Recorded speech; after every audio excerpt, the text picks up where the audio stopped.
Hi everyone. So I do actually work on crocs, but that's not what I'll be talking on today. So today I'll be talking about our most recent trip to the Eastern Cape with Professor Jonah Schwadner. So our trip was based in Qhemegha, which is a very small village near Mdekasi in the Eastern Cape, and it's right by the border of Lesotho, like you can literally walk to Lesotho. So we spent about 11 days just working on many different sites. So the purpose of this trip was to work on sites identified last year by the team, and to also prospect and to quarry on other sites. So essentially, we spent the first day just walking around and identifying sites. There were so many sites. So eventually we had to choose that we'll only work on like 3 sites. The area is quite rich. So just to give a bit of a background on the main quarry. So the man in the middle is Qhemegha, who is actually the guy who found the sites and found the fossils in the area.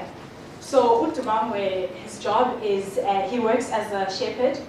So while he was herding his livestock, he would always come across these bones, and one day he decided to take one to the local sangoma because he thought, you know, A, this is not a bone of an animal we know today, and B, it could maybe have some value that he could sell to the sangoma. But alas, he was sent away. He then went to these 2 men. So the man in the red shirt is James Khalane. And he's the guy that actually took us to all the different sites and was working with us every day. And the man standing in the lighter colored shirt is Themba Jigajiga, and he's a geography teacher in the local high school. And so these 2 men were basically with us every day, helping us. They weren't making calls to journalists and to TV and radio people.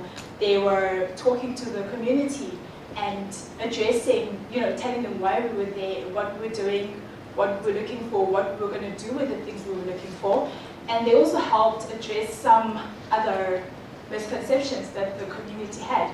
So some people were convinced that we were there to dig up the bones of their forefathers.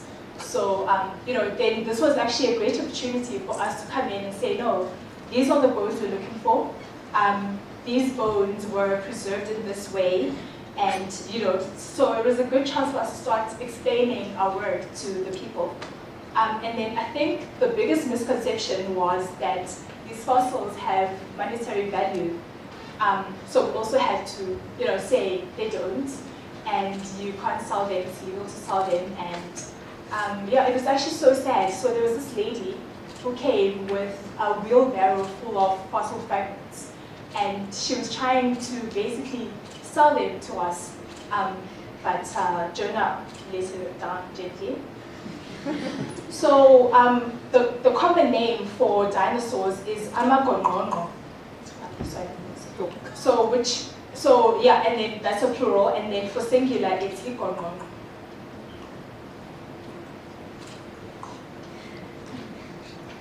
Which basically means something or someone that eats everything.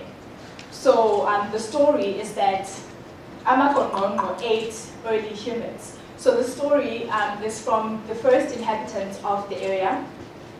So when they first moved into the area, they didn't find any human remains. So their conclusion for that was that, so they didn't find any human remains, but they found a lot of these, the bones of these big animals. So they concluded that, you know, Amagongqongqo ate all the humans that were there before them, and they also ate their bones. That's why you can't find any human bones, which I guess makes sense. So a little kid told us the story, and then it was confirmed by James Khalane.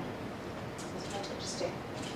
So we also had a lot of engagements with the community.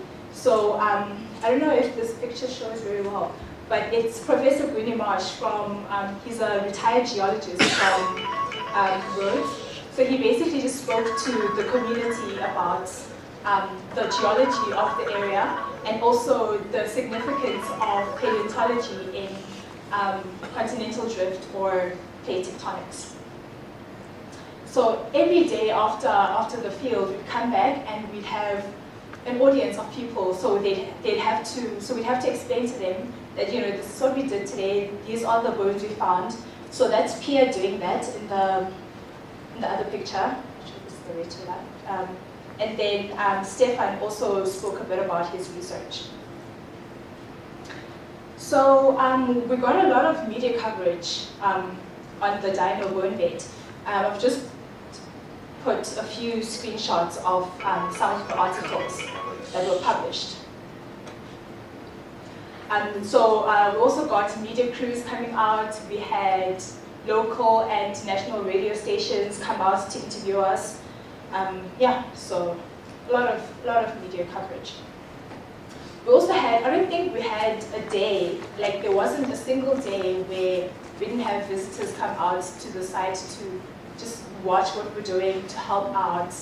And this boy in particular, his name is Viola.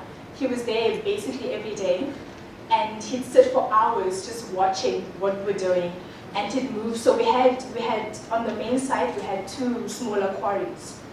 So he'd move from one quarry to the next, just observing everything. It was quite cool. He seemed super interested, so that's nice. I've also had a few school kids pop in. And then this picture was taken on the last day. So on this day, we had a lot of media come out, a lot of politicians were there, and most of the community also came out to basically hear what it is that we're doing. So that's Themba there explaining to people that, this is why we're here. Yeah, and, and also so he was also just talking about how, so this was over just before the Heritage Weekend, so it was also just to link with the heritage of Qhemegha, something that the people of Qhemegha can be proud of. And they really were like super proud of the discoveries made in the area. So you all know when you work hard, you also have to play hard. So for fun, we did a lot of like fun things like cataloging. Super fun. Kimi looks super stoked to catalog. So in the other picture, we have just a few people looking at drone footage from that day, which was supplied by Gavin from the University of Free State, who was doing droning for us. So if we weren't playing football with the local kids, we were, making makeshift massage parlors. So our future plans for the Dino bone bed are to go over, to basically go back for the next few years and to continue working on the sites that we found this year to collect the jackets. We found very big jackets. So we found we made 2 jackets that are that size, so there's Qhemegha scale. So we need to go collect those because they're very big, so we're going to need a lot of help here with that. And also, we also want to go to surrounding high schools and to talk about paleontology, because in our time there, everyone is super interested in what we're doing. So, and it wasn't just little kids, it was, from little children all the way to old people, everyone was really interested. So it only makes sense that we go back and we explain what paleontology is about. And there have also been talks about, hopefully eventually at some stage to set up like a museum where people can go and see these fossils and see the work we've done in the area. We also left a crate full of fossils where we were staying, so like people can always just pop in and check out what we found. So I didn't actually talk about our finds. So we found basically in the jacket that's in the picture, it's a tail that's in the foil, which we came with, and then we also removed the leg, which isn't showing in the picture. But the rest of that jacket has the back and the pelvis, and then the ribs close to where Kimi's sitting. So I'd just like to thank the community of Qhemegha They were very, very warm. They were very inviting, very welcoming, very positive.